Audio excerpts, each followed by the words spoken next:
Movies worth watching and watching again. These are movie gems. Shh, it's starting.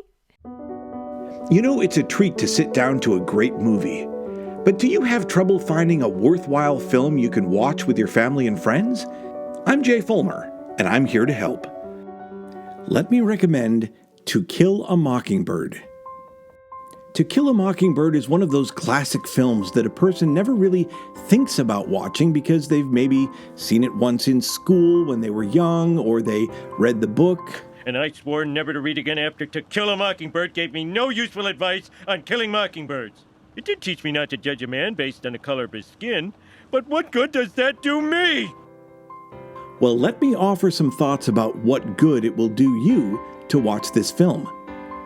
To Kill a Mockingbird is a masterful film, following the world of children as it collides with the reality of grown-ups.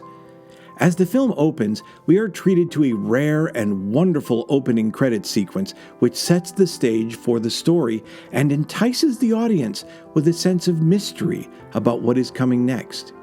The film is told through the reflections of Scout Finch, who is 6 years old when the story begins. Her older self introduces us to the sleepy Alabama town of Macomb at the time of the Great Depression. Macomb was a tired old town, even in 1932 when I first knew it. Somehow it was hotter then. Men's stiff collars wilted by 9 in the morning. Atticus Finch is an upright lawyer with impeccable ethics. A widower, he has the responsibility for his daughter Scout and his 10-year-old son Jem. The kids spend their time playing outside and obsessively speculating about the Radley house down the street, where the mysterious Boo Radley lives. Boo is a local boogeyman, a figure who never emerges from his house, but about whom a monstrous legend has developed, which equally frightens and attracts Jem, Scout, and a colorful neighbor boy named Dill. What are you gonna do with the paints, Jim? I don't know.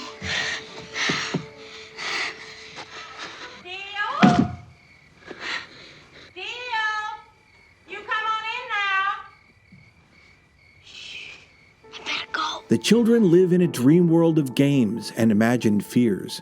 They see the events around them only through a self-focused lens, concerned only with how the events and people affect them. But the story opens up into the real world, the adult world, with all its nuances. They will encounter a world with genuine and at times terrifying realities. As the children begin to grow up, the dream of life is shattered by life as it is.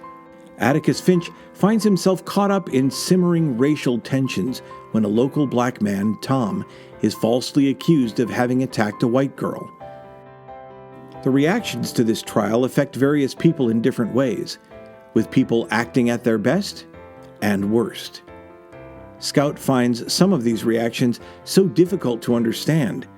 There's a great scene where an angry mob advances on Atticus as he stands watch outside the jail where Tom is being held.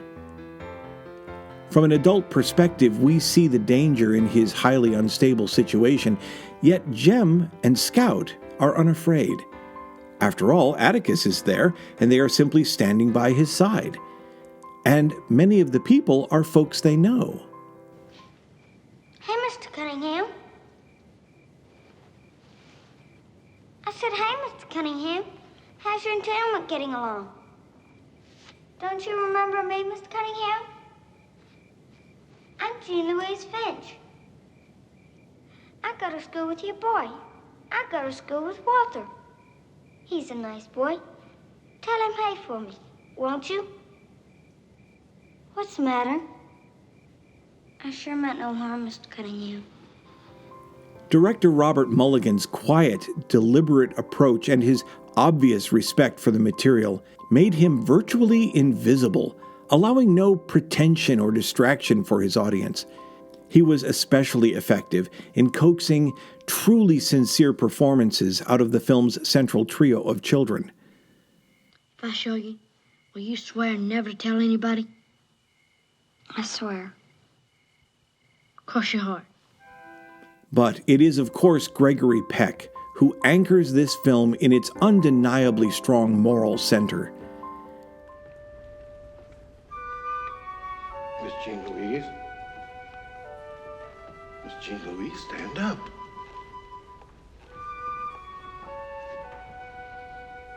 Your father's passing. It's hard to consider a more perfect marriage of actor and role than Gregory Peck as Atticus Finch. The grace and grit of this character are brought perfectly to life in one of the most iconic film performances of all time.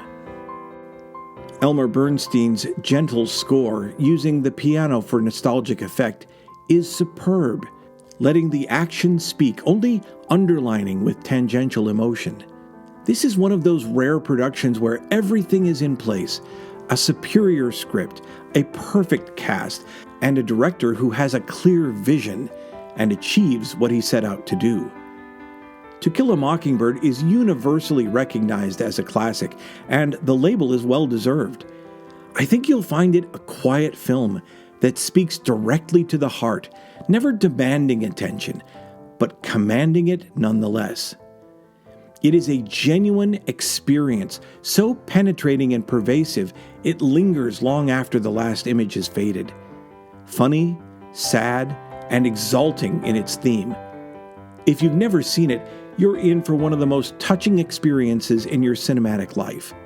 If you're a longtime fan, maybe it's time to watch it again. To Kill a Mockingbird came out in 1962. It has a runtime of 2 hours and 9 minutes and is Hays Code approved, which probably equals about a PG rating today. I give this movie 10 gems. It really is a masterpiece. Well, what do you think? Would you like to try it out? You can probably find this film at your local library, but you can also watch it through streaming online. Just type your movie title into the search bar and include the word streaming.